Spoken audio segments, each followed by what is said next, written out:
You are welcome back to African Congressional TV and Biafran History. So, things is happening. This issue of Sharia, it is now getting out of hand. In fact, to the extent that the Israel Prime Minister Netanyahu and US, they are now start discussing about it in the White House. As in this video, you are going to see everything by yourself. So, according to the headline, it says global alarm. Trump and Netanyahu discuss Nigerian Sharia crisis in White House on how to defend Christians in Nigeria and in Africa.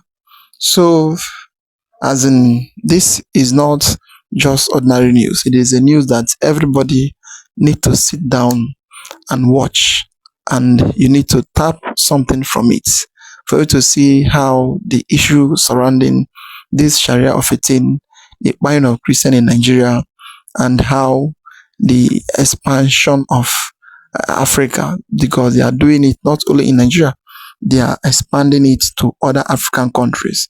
And then now, Netanyahu and Donald Trump, they have now started discussing about how they are going to stop it in Nigeria, so that they will avoid to expand it to other countries. Mostly the way it is now expanding in West Africa and other region. And it is in Nigeria that they have roots. It is in Nigeria all those terrorists have foundation.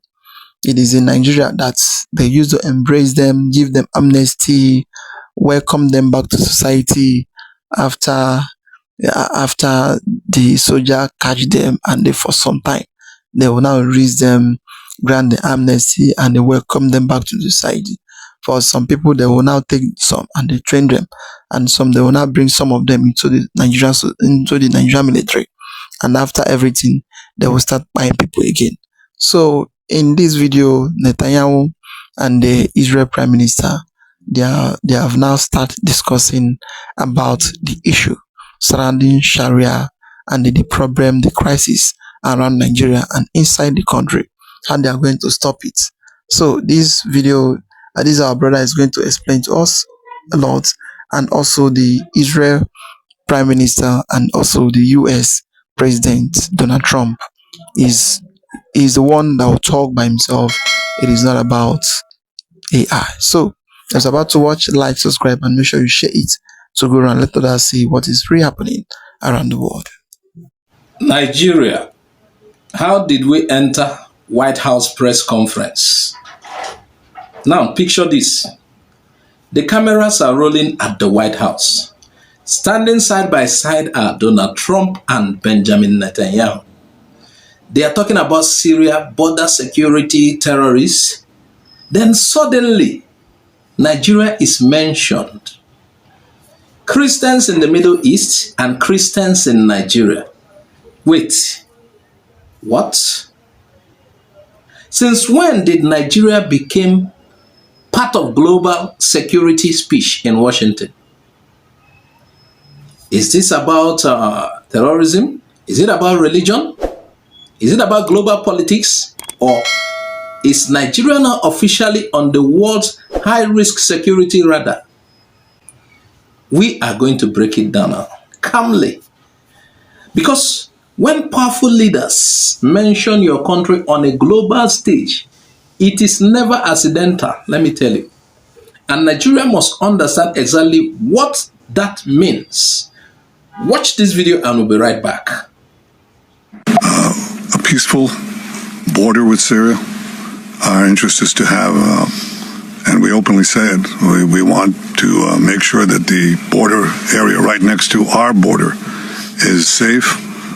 We don't have terrorists, we don't have attacks, and we also want to secure our Druze friends. And by the way, I think not only the Druze, but other minorities, especially the Christians, should be protected as well in Syria and throughout the Middle East and in Nigeria. In your efforts, we back completely, because Christian communities are beleaguered around the world, and especially in the Middle East, but in parts of Africa too. And we stand for the same thing. All right, let's break it down for your understanding as usual. First of all, let's look at the setting.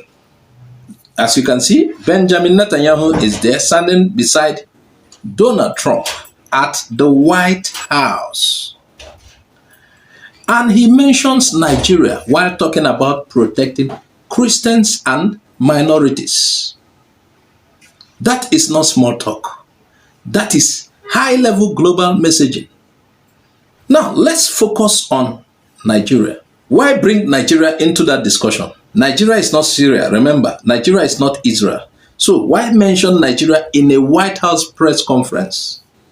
Because globally, Nigeria is now seen as a major terrorism battlefield, a religious tension hotspot. You know what is hotspot? A country struggling with security. Groups like Boko Haram, Islamic State, West Africa province, they have made Nigeria part of the global extremist map. So when you hear people like Netanyahu talks about protecting Christians in the Middle East and Nigeria, he is linking Nigeria to the same global security story. And that is very serious, in case you don't know. Anya ha adịghị ebe a. Ndị be anya ha dị ebe a. Oge adịghị anya o nwere ike ịkpọtụ. Anya ha dị ebe a. Ana ife ụfọdụ n'ime anyị na-achọ. Onye kpatara nkụ ahụ kpatara ngwerebe. Now let's look at what message is being sent about Nigeria. The message being sent internationally is this: Nigeria is a place where Christians are under pressure. Now, is there violence in Nigeria? Ezioku adezo. There is violence. And Nigeria violence, the fact is, it is not just about religion. It's also about religion, but it includes banditry, kidnapping for ransom. And you know the people who are mostly involved in this. It also involves farmers, herders, clashes because of land and, and it also involves ethnic conflicts because there are weak local governance. And the other part of Nigeria problem is the political power struggle.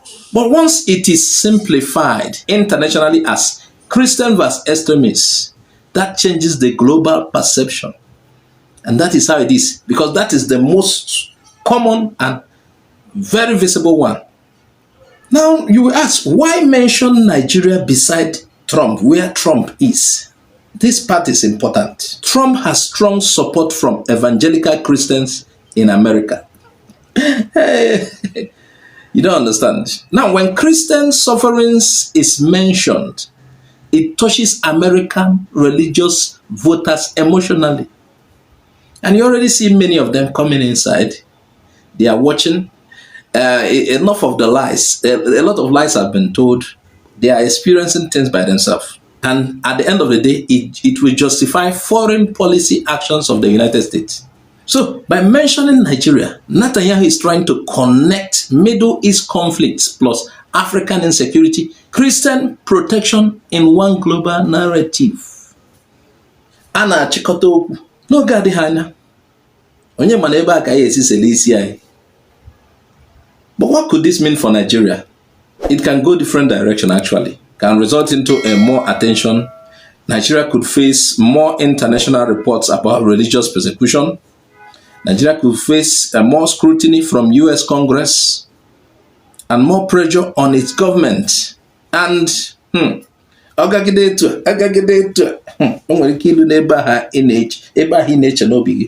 can affect diplomacy, I'm telling you. On the other angle, it could increase more security cooperation. There are ways the United States is already cooperating with Nigeria in terms of security. The US may say, we must help Nigeria fight extremism. And we also want that. Yes, that can mean military training or military assistance, intelligence sharing. You already see what happened the other day. Tomahawk did some kind of work.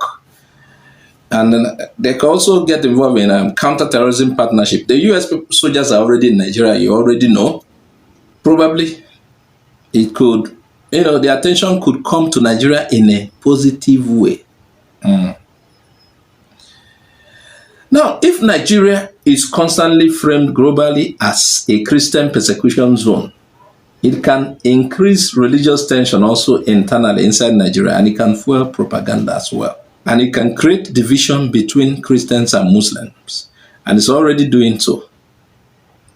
That is dangerous. Yes, in reality, many Muslims in the northern Nigeria are also killed by terrorists. Entire villages suffer regardless of religion. That is also part of it, we know. But some say the crisis is broader than the religion.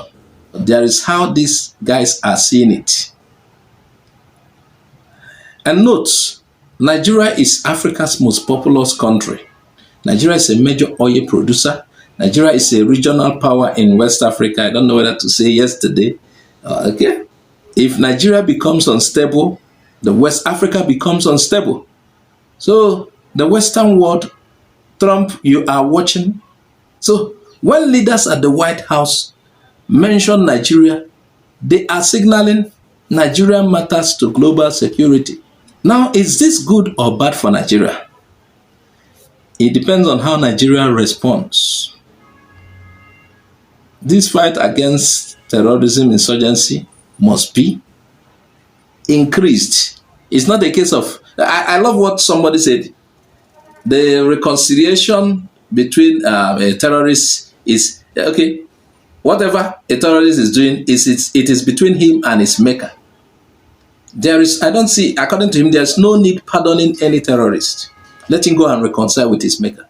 So, it's not a case of we pardon them, they are citizens, like, and this is why they keep growing. A particular cleric is telling you, oh, treat them well, oh, so that they will not get angry. You are feeding them with the feeding bottle, and they are growing larger. And tomorrow he kept telling you, feed them, treat them well, or they will get angry. Is it to treat them well or eliminate them? Now, let's be honest. When powerful leaders mention your country on global stage, it means you are on their radar. They are watching you. It's not about a tourist destination. It's a security concern. So, like we are saying, Nigeria is finally inside the global counterterrorism conversation. And here's the real takeaway. Netanyahu mentioning Nigeria beside Trump was diplomatic signaling, religious solidarity messaging, security framing, political positioning. It shows that Nigeria's internal security challenges are no longer just local news. They are global discussion points. And when your internal issues become global, when it becomes global talking point, Nigeria must save Nigerians. The government must save Nigerians from terrorists or else. Or else. Let me leave it at that. Because if they continue to perceive it this way, that this is what is going on. Remember, perception shapes opinion. One day, now one day, mango. Monkey go market, no go return. Let me leave it at that. Please make sure you share this video widely. Oh yes. This is a very, very nice report coming from the White House. For those people that is claiming that is causing US and the US president and then Netanyahu, they don't even know what they are doing. They don't. They thought that US, or they thought that Netanyahu, they are not seeing all those things that is happening in Nigeria. They are seeing it. And then when they will finish with what they are doing, they will now face what is happening in West Africa, mostly in Nigeria. They have already said it. So there is no any need of what are they going to do. And this issue of Sari Dokubo and all those things they are doing. So let them continue. Let them continue. As for what are the leaders, what are they going to do? The leader, they are going to do nothing because Tinubu thought that paying the lobbies in White House in Washington will be the end of revealing the things that is going on in Nigeria. He thought that he would close those things that is happening, buying of Christian every day, burning of churches, and chasing people out of their villages and taking over by the terrorists. They thought that when they go to Washington and they pay them and they lobby them 900 and something million US dollar, then it will now make them to close the issue that is happening in Nigeria. So it is now a shame to him, and all his plan has failed. Your house is burning. Instead of you to look for something to solve it, you run around. You are running around and be playing around in the name of nothing is happening. Now it is the international body that is debating on the issue of Nigeria, how the citizen will survive, But those people that will vote in, those people that claim that they are our leaders, they are just there in Senate House. What they know is how to pack money. The governors, the same thing. And then if you come to the constitution, we don't know the type of constitution they are using to rule the country. Constitution, they cannot do the right thing. Is only to embrace Sharia and the rest of them. You cannot speak in a place where you say you are in democracy. You cannot even shake body. It's a very big shame to all of them, starting from the local government down to the president, because they cannot do something that will favor the masses. They can never. The little thing Donald Trump sent his man to come and supervise in Nigeria, still they are trying to close everything. They are trying to pay and they try to close everything by all means. And it's a very big shame to them.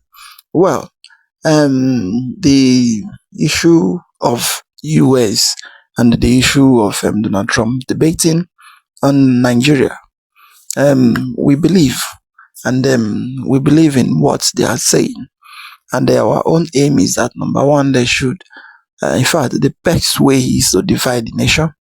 Let those who believe in their Sharia carry their Sharia to whatever they want to carry it to. Those who don't believe in their Sharia should be on their own to survive.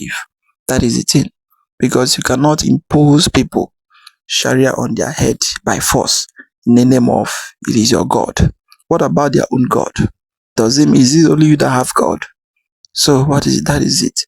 Well, I would like you to watch the reports, these Rufai and his team, where they are talking about the reports, the Rerimo puts sent to Donald Trump, what that is in that report, and it is very, very, they analyze it very well and what is going on in Nigeria. So don't skip any part of it. Try to watch it to the end. U.S. lawmakers have delivered a comprehensive report to the White House outlining specific measures to combat Christian persecution and extremist violence in Nigeria. The February 23rd presentation marks a significant escalation in congressional pressure on Abuja to address religious violations. Congressman Riley Moore led the bipartisan delegation that formally handed over the document to the Trump administration. The congressional document proposing sweeping actions, negotiating a bilateral U.S.-Nigeria security agreement, conditioning American aid on verifiable progress, and imposing targeted sanctions under the Global Magnitsky Act against individuals or groups complicit in violations. The report specifically names the Meeti Allah Cattle Breeders Association and officials enabling blasphemy enforcement. The lawmakers are demanding the repeal of Sharia and blasphemy laws in states where they are applied, disarmament of militias, persecution of perpetrators, and improved protections for displaced communities. While the White House hasn't commented on next steps, but the report signals potential escalation in U.S. pressure if Nigeria fails to demonstrate measurable progress on religious freedom protection. But however, implementing these sweeping measures may present, significant diplomatic challenges. I know that you have gone through the document and you've seen some of those measures, especially some of these, enforcements of, disarming the Sharia law or, changing all of that. It might prove challenging for them. I don't know how that implementation might work, but it is welcoming to hear the sort of collaboration when you talk about persecution of militias, the terrorist group, and that sort of rhetoric is what we want to hear with the collaboration. All right, I like the word collaboration that you emphasize on. Yes. I don't think this is a collaboration, mind you. I think this is the US taking charge and inviting Nigeria when it thinks it needs to come on the table. Yes, they have talked about collaboration, but truly, when you read the report, there's nothing collaborative about this. The recommendations, the stark numbers that were mentioned, it was an indictment, because they said that Nigeria is actually the most difficult country currently to live as a Christian, where Christians are persecuted. That was stated in their report. But when you talk about recommendations, this is where, and that's why I come to the point of it's not a collaboration, because I'm not sure how Nigeria would achieve some of the recommendations made by Rep. Lima and the committee that worked on this. More details. There's more details, but it's there. But in truth, they are setting very divisive recommendations right there that I don't think if Nigeria was part of that committee, they would agree to. Number one, we've often talked about the Sharia law and the history of the Sharia law, that it's more complicated and complex than just saying do away with it. It started from the Obasanjo administration, and yes, you might have conversations and thoughts around it, and a number of people have come out to say that this is one of the reasons why it's difficult to practice Christianity in certain parts of the country. But there are constitutional conversations around that. It's not just coming up with a report and stating that. Then he also talks about Russia, relationships with Russia and China, and talking about how the Chinese sometimes take advantage and perpetrate these acts by paying these militia groups to protect them when they illegally mine our resources. We need to investigate that, because there have been undercurrents around these illegal minings going on and the funding of these illegal mining. So whilst you might disagree with the US position on how Nigeria should interact with other international partners like Russia and China, there's still some substance there that needs to be investigated, and we need to say more about that. But in other areas, a lot, if you go and read under the comments, you would almost feel sad or embarrassed being in Nigeria. People were hailing, oh, thank you so much, now come and monitor our elections, you have done really well. But of course, this is ignorant response, because it's not everything as a Nigerian that should agree. We are still a sovereign nation the last time I checked. But other recommendations, the collaboration of coming together to ensure that aid is provided. So there's to ensure that, aid is provided for the people living in the IDP camps, internally displaced camps, and for that process to be transparent and the money is monitored. Also based on achievable outcomes as well. I thought that was really good. And we should begin to see how we phase out and take out people from the IDP and resettle them into the communities. They also talk about protection of lives and properties in these areas, and concerted efforts that must be made by the government to ensure the protection of lives and properties, especially in the middle belt areas or areas that have been flagged off. This would have a ripple effect, but on the whole of it, it's bittersweet. Good, because finally attention has been brought to this matter that has been talked about for too long in Nigeria, but has been covered. But bad, because it's quite sad that another country seems to be taking the lead in what Nigeria ought to primarily be taking a lead on in terms of protecting its own people. Yeah, I mean, you highlighted, there's no harm in collaborating. I mean, because this is how nations survive, really. And, there's some sort of diplomatic relations that we need to continue to engage to solve these problems, severe problems that we're facing in Nigeria. Well, meanwhile, Rufai, in a shocking development, a new report from AFP has sparked reactions as it alleges that the Nigerian government paid 2 billion naira to Boko Haram terrorists in exchange for 230 students and staff of St. Mary's Catholic School after they were kidnapped last November. According to the report, 3 sources told AFP that Nigeria's federal government flew via helicopter to one of Boko Haram's hideouts in Goza, northeastern Borno State, and transferred the funds to Ali Ngulde, one of the group's militant commanders, and because of poor network in the area, Ngulde reportedly had to leave Nigeria and travel to Cameroon to confirm receipt of the money. Once confirmed, 100 children were released. 2 Boko Haram commanders were also reportedly released as part of the deal. Now, the allegations from this report raise serious questions around what went into securing the victims' freedoms. Nigerian security services categorically denied paying any ransom, stating government agents do not pay ransoms, when we're told that the National Security Advisor, Nuhu Ribadu, led the 2-week negotiations that secured the children's release in December. Now, this new report counters the government's claim, and if ransom was paid, it sets a dangerous precedent when it comes to funding of terrorist operations and hinders any sort of, achievement that we can make in this issue that we're facing in Nigeria. Your thoughts? Oji, Nigeria is a country that has been battered, that has lost its spine, and that is now degrading. And that's the sad reality.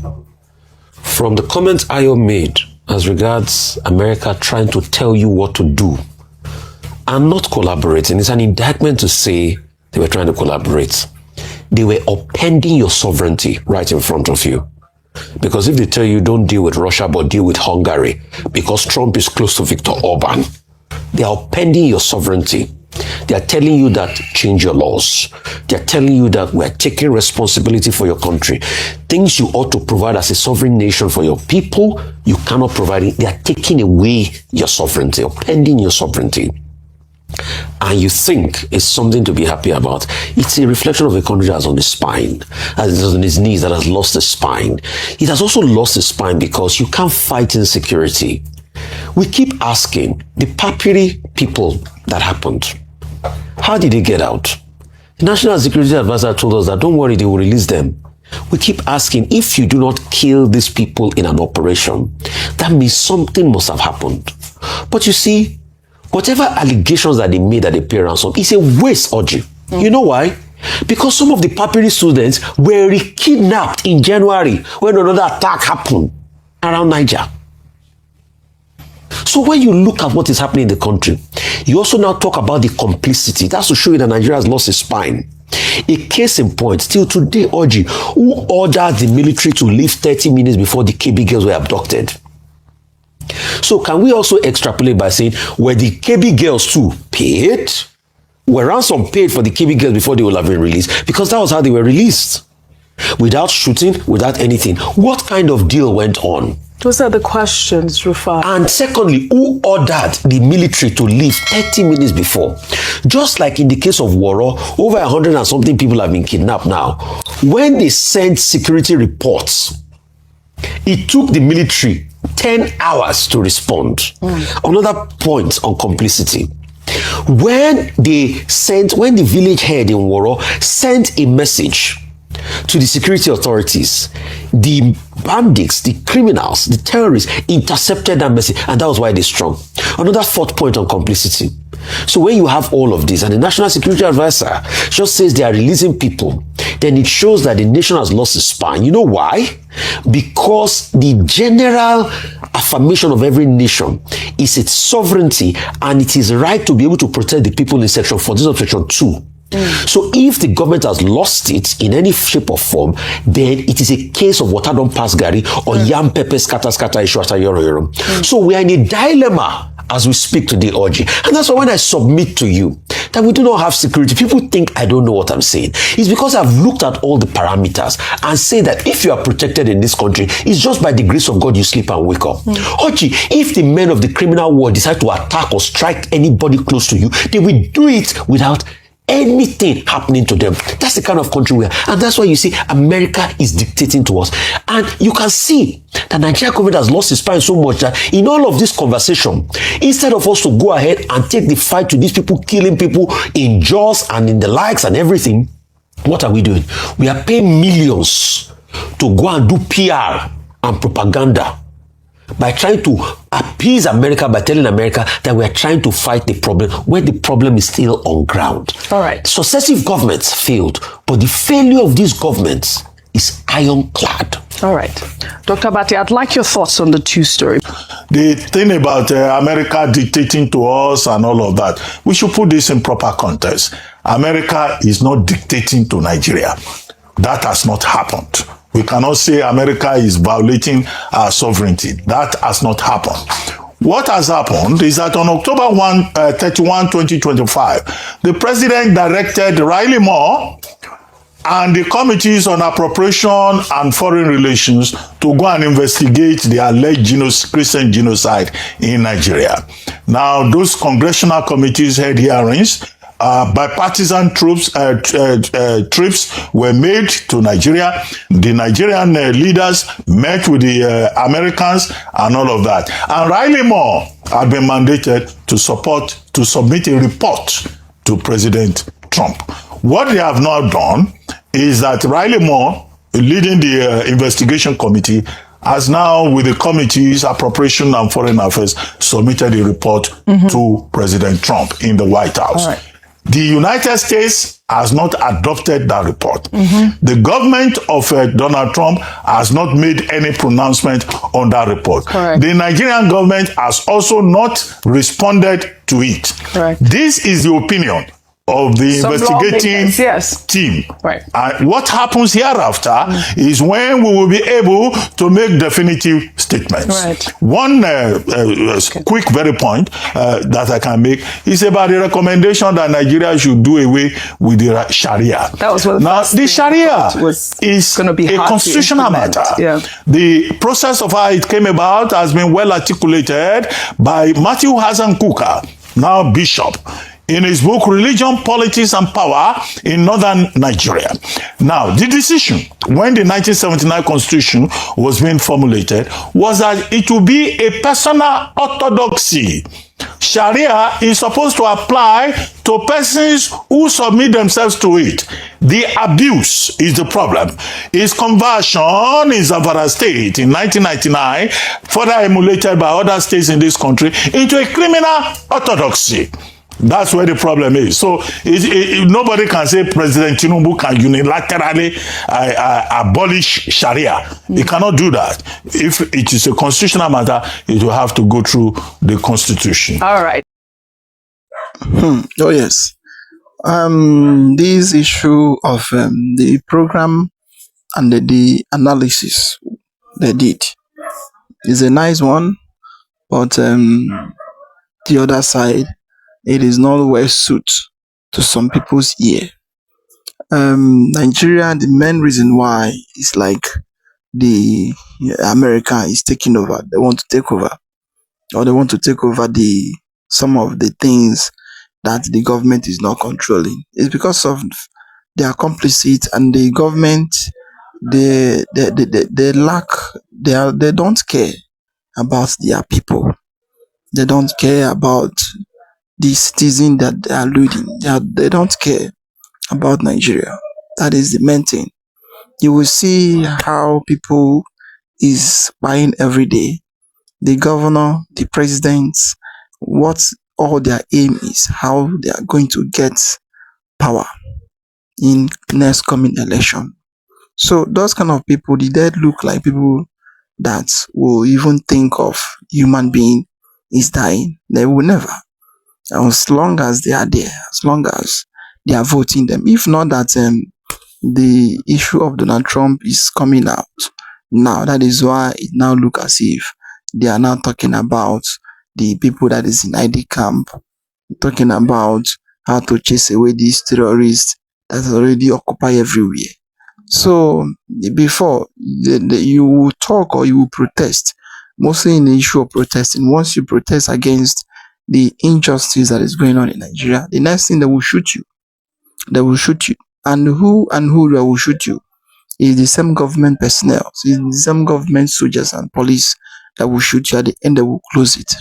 For you to see that the government is aware of all those things and they are the cause of all those things. So even though America wants to fight against these terrorists and bandits that is in Nigeria, I don't think that they will even be submitting every report to the government, or they will be associating themselves into between the Nigerian soldiers and the US soldiers. I don't think so, because all their mind is that they believe that once they are putting themselves into Nigeria so much, the next thing, they'll start giving those terrorists information where they are. That is my point there. And the problem they're having, even though in Barak it is information, information leak. Whatever they do, before you know, they will ambush them. Then who used to give those information and who used to sponsor all those things? It is where they need to find out. So if not, the thing will keep on going. But I believe that it will soon end.